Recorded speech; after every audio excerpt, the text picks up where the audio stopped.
Being Tabiru Kwaipunapu image TV Nataram, Okchabogaloina, Brajas Kumarna, Kurumjari, Nasigi, Maruiva Pauda, Minai Namapu Sabayaroi, Manipuragi, Kuki Tumna, Takuk Higadabani, Manipurgi Saktam Kaibiaroi, Haiva Kologaloyana, mass rally against Sin Kuki, narco terrorism, Haiva, Benergi Makada, Miam Goiva Kongchat, Chatkre. Opposition Alliance Kimhut Kunmatoi, Nasi Ifal the Tunda Kre. MLA Yankaibu, Moibung Kongduna TV Kongchat Bangtokre Loyana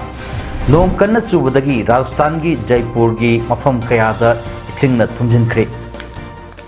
Mapungo Pau, Lovidasi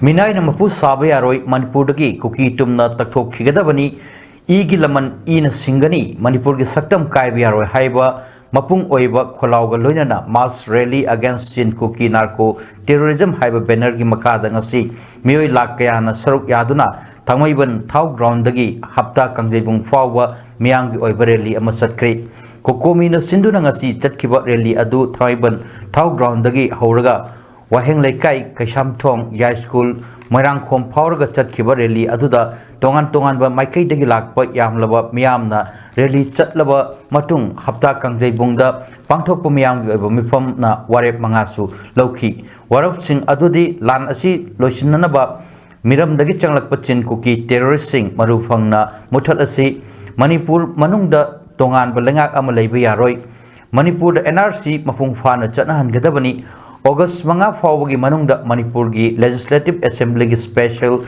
Session Kauraga, Manipur Kananaba, Warep Logadabani, Karigumba, Kaudragadi, Miamna, Pamba, Tabak Tauba, Amadi, Ahanba, Anisuba, Ahumsuba, Warep, Ahum Asi, Yaurba, Memorandum, Prime Minister, the Gerald Oina, Taba Haba Warep Singh, Asini.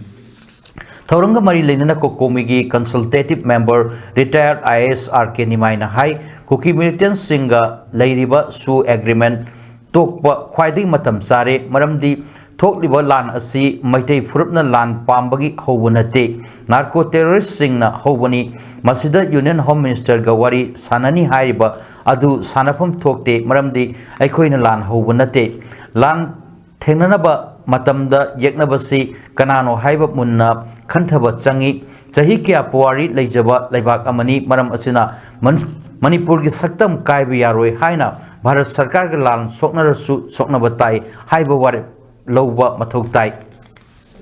Pibam Asida Assembly Session Kauraga, Budget Ki Matangda Kanada Tika PCG Haiba, Matangda Assembly Session Kaugadra, Tawaina Ladingai, Manipurgi, Integrity Damak, Tenagani Haibasi, Bharat Sarkar da Kangan Batsumi, Lusing Basaba, Yamba, Maramna, Lekai Club, Amadi Marapai Bising, Kanagi Wada, Chatkani Haiba, Ngauri, Lanpam Asida, Mighty Gadoriba Asi, Yaknabagi, Kutanate, Akoi Masel, Wakalol, Manadaba Adudani, Haiki, Kokomagi Coordinator, Jitendra Ningombana Hai, Hojik Tengliba Lan Asida, Akoi, Kudingmak Laloi, Ngaktani, Masida, Yaknabasi Kanano, Haiba Saklon, Kanglaga, Quidagi Maru, Oiba Policy Adu, Sematoribani, Yaknaba Baitiba Pinanaba, Miam, Punsinba Matoktai, Political war the mighty regadi, physical war the my park lagasu, my park was sing de, Yamna Luba issue Oibana, Kitang Soy Kibada, Makoina Pamliba, demand adu, Oitopa Yabalambi Oikini, Masi Kangna Lan Tengnaba Matamda, emotion Natraga, sentimenta Tengaroi Dabani, Yaknabada, non-zero Haiba Wakalonda, Tengnaribalan Asi, Kaido Nungda, surrender Tauroi, Haiki. State Asida Amugana Mahosagi, Pibam Hanzinduna, Santi Puranaba, Aikoi Puna, Tabak Taminasi, Haibagi, Pauzel Purana, Manipuri Governor, Anusia, Weekend Angase, Anirk Suba Oina Susan Puda Satuna, Susan Puda Hangliba, Relief Camp the Laiba, in Matsinga Unakre. Contratuk Suba Assam Rifles Ki Helipad the Tunglaba Matung, Governor na St. Paul's School Institute, Hangliba Relief Camp the Satki, Tungda Young Learners School. रेंकाई द हांगलिबा लांजनर तुना लेरिबा मियोइसिंगा उनखी गवर्नरना relief camp सिंगी अवाट अपा सिंग यंगसिनबगा लोइनना relief material सिंग hygiene kits अंगांग सिंगी चांद थकननबा अमदी सेलगी तेमांग सिंग खुसिनखी ngasi khongchat tu da governor na me mari da phi thongdana miyam mang da khungoi nakhibi nupi ani ga su unaduna lopal sing tara tara khusinnaki governor da relief camp tat lairiba singa wari watai sanaduna mahaki makai dagi pangba yaba mateng pangba loinana state asida amuk hana santi hanjin hanaba pakat payaba thabak thoram puma paket kani haibagi thajabusu pikhi khongchat tu da governor na ex serviceman amasung seso singi leader singasu 27 sector air torbung dasu unaki cookie inp ITLF cookie women organization for human rights ki makai dagi governor the memorandum amasu pisan ki 27 sector headquarter air the sinkiba press meet amada wangang laduna governor onusia weekend phongdo kibada district asigi miyam na थेंगनरिबा खुदोंग चादबसिंग अदु खंगनबगी दमक माकी अनिसुब खोंगचत ओइना district असिदा लाकपनी ब्लॉकेट नमरम ओइदुना मेडिसिन सिंगबा बेसिक इम्यूनिटीज फंगदबगी अवाब लेरमबदु खरम मखैदि कोहन बंगमले महाकनसु मेडिकल सप्लाई अमसुंग अतै रिलीफ मटेरियल सिंग कांखल तरपुलिन हाइजीन किट्स न सिंगबा चोपर द पुरकली हाइखी गवर्नर मखा तारदुना इरांग असिना सोहलबा मियामगी अवा अनागी चाइना दु मंगोंदसु फावी हारदुना कांगलुप अनिमक्की मियोइसिंगना अमत्त ओइना संताइनदुना इरांग असि लोइसिंदुना मतम कुइना गी ओइबा वारोशिन अमा पुरकनबसु appeal तौखी Lions Club of Kachin Greater District 322D gi Englishing ani kulumdoi kunmarigi thau pugadab singi installation ceremony ngasi Ananda Singh Yoga and Nature Cure Hospital Kachin de pangtokri ngasi gi thoram duda Lion and Pramanand Singh past president Lions Club of Kachin Greater Lion TX Keso Singh vice president governor Lions Club International District 322D amasung Lion G Randhoni Devi region chairperson region 4 na Machang Sina President Chief Guest Amadi Guest of Honor Oina Saruyaki Tarongi Chief Guest Oikiba Lion TS Kesona Installation Officer Gi Thodang Loduna Lions Club of Kachin Greater Gi in 2023-24 Gi Thau Pugadaba Board of Directors Amadi Office Bearer Sing Thau Punabagi Wasak Lohon Ki Ngasi Wasak Lokhiba Lion Member Sing Adudi President Lion Narem Nomita Devi Secretary the Nomaitem Sunita Devi, Treasurer the Lion Randhoni Devi, First BP the Lion KSS Novo Amadi Tel Twister the KSS Sarat Singhni. India ki Opposition Alliance Mute Kumathoi ngasi Imphal the Thunglakibaga Chuchampur Amadi Tampaki Mufam Kayada Satuna Awaba Tarba Singa Unakri. Numit Nini Kongsa Thunglakiba Opposition gi Mute CPI gi MP Sandos Kumar na Airport Pami Singh na Hangba Wahangda Mahakna Akupa Warol Tamlam Drabasu Mihut Singh Asina Lamdam Asigi Tongan Bab Mafam Singh that Laiba Awaba Taraba Kaya Lamdam Asigi Seso Intellectual Singh Yauna Wato Asigi Matang the Wari Sanaduna Report Logani Pongduk Lamki Makoina Lamdam Asida Lakpaga Loinana Tongan Mafam da Lubagi Matang da Nasik Numidang Pami Singa Unaduna Paudam Gadori Amadi Hayang Manipur gi Governor Gam Mihut Singh Asiga Hauzik oirba issue asigi matangda unaduna wari sagadori Manipur gi hauzik thokliba watok asigi matangda Mihut Singh asina haktengnana khomgatlakpa asengba report sing parliament ta puthokani hairi amurobda ngasi thunglakiba Mihut Kumatoi adugi manungdagi MP Tarana Saba delegate team ama ngasi Moirang College da hangliba Block A amadi Block B relief camp ta laktuna inmate singi phibam jengsin baga loinana awanungai wari sanakhre Relief camp to the Laibi Suchanpur Dagi Lanjalakpi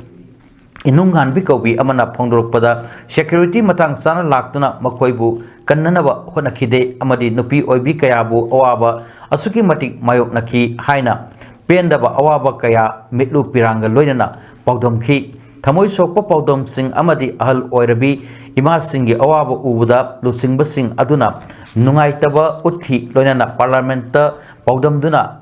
Khanagani Haiki Tungda Congress MP Adhir Ranjan Chaudhary na Manipur Singtam Khai Bada Nungaitaba Poi CPI gi P Sandos Kumar na su state amadi center gi asoi bakaya panduna pendaba hondoki हौखिब मे अहुमदगी चथरकलिबा narco terrorist की लान असिदा कुकी की MLA तरा नत्तबा अतई लेमहौरिबा एमएलए मिनिस्टर यांखैना तुमिन्ना लैसिल्ली अथुबदा असेंबली फमदुना मणिपुर कायबेरोय हाइबगी सेरोल पार्लियामेंट थादुना तक्सिल्लु हाइदुना एमएलए यांखैबु मोइबुंग खोंगदुना थीबै खोंगचत अमा ngasi याइपो कैथेलगी अकोइबदा पांथोक्रे मोइबुंग खोंगदुना एमएलए मिनिस्टर सिंह थीबै खोंगचत अदुदा सरुक याखिबी मैरापाइबी लुसिंगबी एल संगीता अमसुंग एस मालिकौबी अनीदा फोंदोरखिबदा मणिपुर की मियामगी मिकअप मिराव खोल तारकलिबसी था अहुम फजलकबा मतम असिदा मणिपुर की एमएलए मिनिस्टर यांखै कुकी एमएलए तरा नत्तबा सिंहना अपुनबगी फे मत लौदना ngasi फाव तुमिन्ना लैसनखिबा असि अखोय मियामना यानिंगदे इचिल इनाउ नुपी अंगांग नुपा नहा कयागी मिकअप मिराव खोल असि मखोय एमएलए यांखैना कयाम कुइना येंगदुना लखिगे हाइरिबनो मखोय मांगख्रे हाइदुना अखोय मियामना मोइबुंग खोंगदुना थीदुना लेरे मखोय थौना लैना अथुबदा थोरक्तुना असेंबली मिफम फमदुना मणिपुर की अपुनबगे सक्तम कायबेरोय हाइबा असेटप फ्रेप अदु लौदुना मणिपुर लैंगाकना दिल्ली की पार्लियामेंट मिफमदा अइबा सिरोल पिसनदुना असेटप खोंफमदा लेप्तुना India लैंगाकता तक्सनबगी मतमनी हाइखि ngasi khongjang aduda MLA minister yankhai kadai da laikre heloina senkhre MLA yankhai athubada thoroklo assembly mi pam athubada ko manipur gi apunbag saktam kaibya roi haiba kholausing lauduna amadi moibung khongduna yairipo kaithel gi akoibada chathi haukhyo me ahumdagi hauduna lamdam asida thokleba achogo irang asina maram oiraga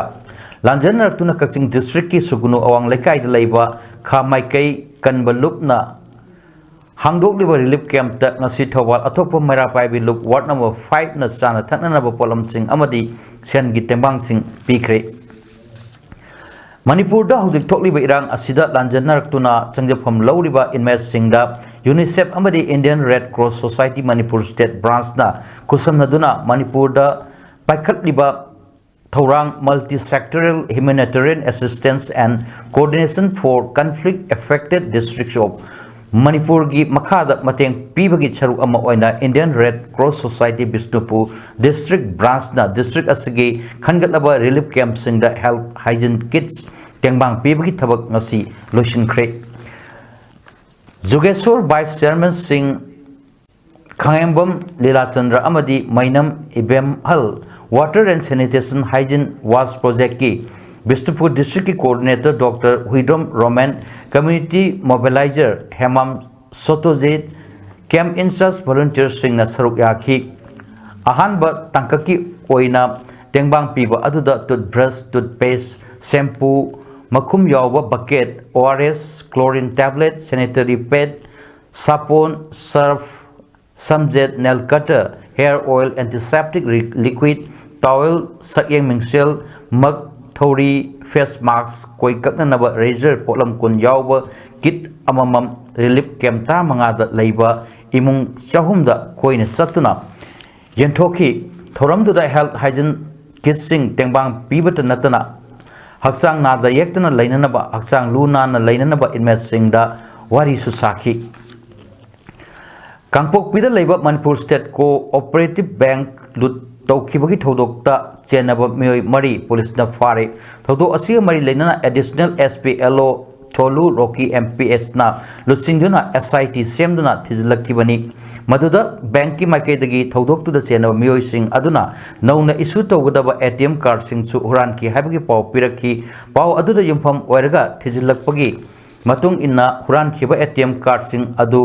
सेनापति अमरी कांगपोकपीदा लैबा ATM booth सेल सिंथोकपदा सिजनबगी खुदम चांगदम फंगबगा लोइनना ATM बूथ सिंगदगी CCTV फुटेज सिंगसु बैंक तकी लोखतकी CCTV फुटेज अदुदगी बैंक स्टाफ सिंगना लुट तौबदा यावबा मियोय अमा मसक खंगबा ngamki मदुदगी कांगपोकपी पुलिस स्टेशन की OC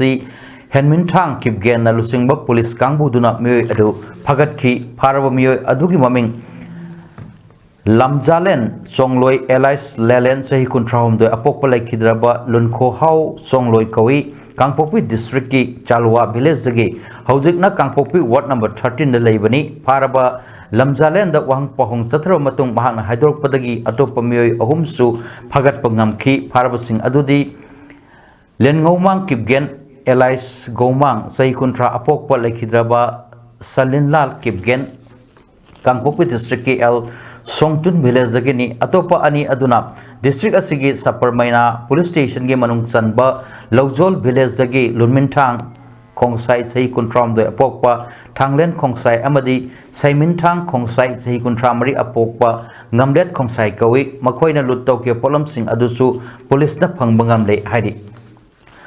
Lamdam Asida Tokliba Wato Asi Ekoi Punna Amatta Oibagi Kongpamda Lepminna Duna Mayok Nasi Haina Tera Sapam Lerak Saukat Torang Nupi Lupna Pongdurokli Nasi Tera Sapam Lerak Ta Leiba Juvenile Club Ta Pangthokpa Pawgimi From Amada Lup Asigi Secretary Kurai Jam Thasnana Hai Tha Asigi Hokiba Tarik Taranipangi Numidangda Lamdam Asida Hojik Tokliba Wato Kamari Leinana Sanchin Kiba Kongjangda Manipur Police Ki IG Zone 2 K Kabib Ki Gari Miyamna Mai Thabada Chenaba Singh Phajin Kiba Adubu Condition Amta Yaudana Thadok Nanaba Pasoi Kendra Ki MLA Kokumi Khweraban Kaitel Ki Ima Singh Amadi Lamdam Asigi Tongan Balup Kayana Lauduna Lakpadagi Makoibu Tekta Kaidana Thadorpada Pasoi Kendra Ki Mahut Sinduna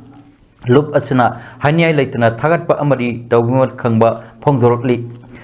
Thokliba Irang Asi Hek Loisinba Yaroidabagi Mami Ama Uri Asigumba Marak Asida Apa Apungi Thodok Kaya Tongan Mafamgi Isa Singdap Tholak Oi Hanyai Laite Asigumba Tanzada Ngasimak Lamdam Asigi Miyamna Bangbirakliba Asigumna Lup Asinasu Mateng Pangnanabudamak Sem Saduna Lady Loinana Lamdam Asibu Kananaba Hotnabada Kokumi Amadi Kaitel Ima Singna Chatharakpa Kongjang Kudikmakta Saru Yagani Haina Mahatna Makhataki Mahangna Hai Ngasimak Sinkuki Narco Terrorist Ki Mayokta Kokomina Sinduna Maifak na Satkiba Rally Asina Aikoi Lingjel Manai Tonalai Amadi Zat Bizat Kaidana Amato Oina Lepnari Haiba Mayak Sengna Takle Tamdam Asigi Nupi Singna Mama Oibigi Saklon Logduna Amana Tauba Taudaba Tinadana Punna Lepminaduna Lanteng Minasi Haina Mahakna Pongdoki Panbayai July Gitarni Pangi Numidang Pung Nipan Makairam Taba Matamda Kwa Kitilda Iho Sagat Pasingna Iho Sagat Pasingna Manipur Police Ki IG Zone 2 Ke Kabib Ki Gari Mai Tharuba Myoy Kuntra Phagat Ki Myoy Marina Belda Thadokraba Matung Myoy Kuntaruk Jelda Leherkibani Jiribamda Hangliba Relief Camp Singda Leriba Inmate Singna Sem Saduna Puthokpa Chinjak Makal Taramatoi Jiribam District Ki Deputy Commissioner W Malem Nganbat Senglei Nangasi Launch Tokre MSU Office Jimpal Office Multipurpose Sports Complex Amadi Children's Home Harinagar da Leiba Inmate Kuntrani Panna Maira Foods and Romi Ningombam R&D Head Maira Foods Ki Founder Hanjabam Subra Devi Gi Lising Makada Pangthokpa Food Processing Training the Saruk Yaraduna Chana Chinjak Asi Puthokibani Masigi Thoramda Mahatma Gandhi National Fellow Jiribam Konzengbam Dayananda Amadi BMM MSRLM Wahengbam Premsan Saruk Yaki Numit Humni Sukna Chatakiba Training Program Adu District Skill Committee Jiribam Amadi Maira Foods na Sinduna Community Center Jernam Jiribam the Pangthokibani Trading Aduda Mapam Duda Pangba Thaibong Lafoi Assam Lemon Kihom Berin Sing Putok Ching Ningtina Process Toraga Tongan Basa Atak Sing Haibadi Pineapple Scotch Lemon Juice Pineapple Candy Lemon Candy Banana Chips Potato Chips Jackfruit Candy Lemon Pickle Mixed Vegetable Pickle Sengpak Boroi Amadi Mangi Haigi Pickle Loinana Lemon Pickle Sing Semki Asigi Thoram the DC Jiribam W Malem Ngamba Changleina Asigumba Thoram Pangthokpana Relief Camp the Leriba Singda Income Laangani Haiki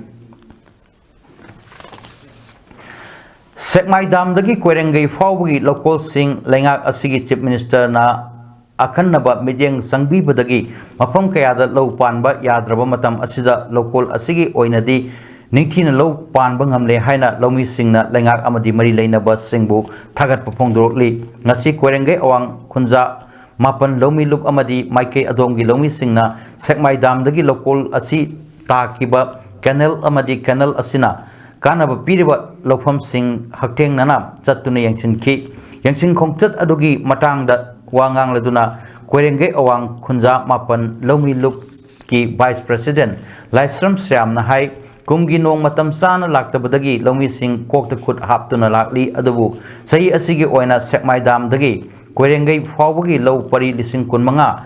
हेनबगी local असि लेंगाक असिगी chief minister अमदी minor irrigation department की मटेंगना निंगथीना लौ Panba ngamle सेकमाईदगी local असि ताकिबा canal असि करिगुंबा मपुंग फाबा canal अमा ओइना सेमलबदी लौमीसिंगदा हेना नुंगाइबा ओइगनी canal असि सेकमाई शांतिपुर दगी हौरगा लेकिन थबी अवांग वाबगाई तिंगरी अवांग पसंगबम खुनौ खुलेन कैकोल नीलकुठी कोरेंगई माइबकुल अमदी मोंगजम सिंगबा मफम सिंगी लोकोल सिंगदा कानबा पीरिबनी हाइकी वाइस प्रेसिडेंट लाइसम श्यामना मखाता दुना हाई करिगुंबा लोकोल असिबु इसिंग पीरिबा कैनल असि तुंग कोइना चटपा याननबा लेंगाक अमदी मरी लेनबा डिपार्टमेंट ना सेंबीबा तारबदी लौमी सिंगदा चाउना कानबा पीबा ngamgani लौमी सिंगना नमना खुंदाबा माइके असोमगी ओइनदी इथै लोकोल निंगथीना लैबा इसिंग मरांग कायना लैरबा खक्तदा लौमी सिंग नुंगाई याइफबा ओइ हाइकी Thoubal district olympic association Thoubal TDOA ना सिंधुना स्पेशल जनरल बॉडी मिफम गलोइना एसोसिएशन असगी मसक नाइबा मियोय कया ओपगी थरम अमा पांथोखरे मल्टीपर्पज इंडोर स्टेडियम थौबाल खेती लेकाई हौटा बिदा लेबा एसोसिएशन असगी ऑफिस ता पांथोखिबा थरम अदुदा SP थौबाल सोइबम सचिंदानंदा TDOA थौबाल की प्रेसिडेंट W मनी सिंह अमदी retired zone director veterinary M Rajendra Singh ना मथंग चिना थोइबा मिथुंगलेन थोरम मपु अमदी अखन्नबा मिथुंगलेन सिंह ओइना सरुक याखी थोरम अदुगी सरुक अमा ओइना TDOA की मेंबर सु ओइरिबा district youth affairs and sports officer Thoubal ओइना प्रमोशन फंगलखरबा देवेन मरांगथेम सब इंस्पेक्टर ओइना प्रमोशन फंगलखरबा L मधुमनी अमदी national food security mission Manipur की नोडल ऑफिसर ओइना प्रमोशन पुरखरबा W सुभाष सिंह बुतरामना ओक्तुना इकाई खुमनबा उठकी नोंग लेप्तना सुबदगी राजस्थान की जयपुर की मफम कयाद इसिंगना थुमजिनख्रे सीकर रोड अमसुंग Jal Mahal Tonk road SMS hospital premises B2 bypass Jawahar Nagar Vidyadhar Nagar नचिंगबसिंगदा इसिंगना थुमजिनबदा यावरी जयपुर अजमेर हाईवे दा ट्रैफिक जाम थोकले हारी Rajasthan food and civil supplies minister Pratap Singh खसरिया वासना कोइना सतुना इसिंगना सोअल मफम सिंह यंगसिनखी स्टेट डिजास्टर रेस्पॉन्स फोर्स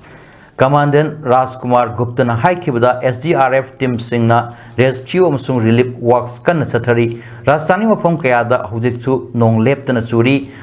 जयपुरदा नोंग चुबगी चांग सेंटीमीटर 33 यौखी हारी अरोइबदा मरोयपा अमुहन्ना मिनाई नमपु साबा यारोय मणिपुरदगी कुकी तुमना तकथोखिगदबनी मणिपुर की सक्तम कायबा यारोय हाइबा कोलावगा लोयना मास रैली अगेंस्ट चिन कुकी नार्को टेररिज्म हाइबा बैनर की मखादा मियाम की ओइबा खोंगचत चटख्रे ऑपोजिशन अलायंस की मिहुत कुनमाथोय ngasi इम्फाल दा थुंगलख्रे MLA यांखैबु मोइबुंग खोंगदुना थीबै खोंगचत पांगथोखरे लोयना नोंग कन्ना चुबदगी राजस्थान की जयपुर की मफम कयादा इसिंगना थुमजिनख्रे ngasigidamakta di paudam pijabu mata asilosinjare meyang tabirbu khwai punappu amuka hanna khurumjari।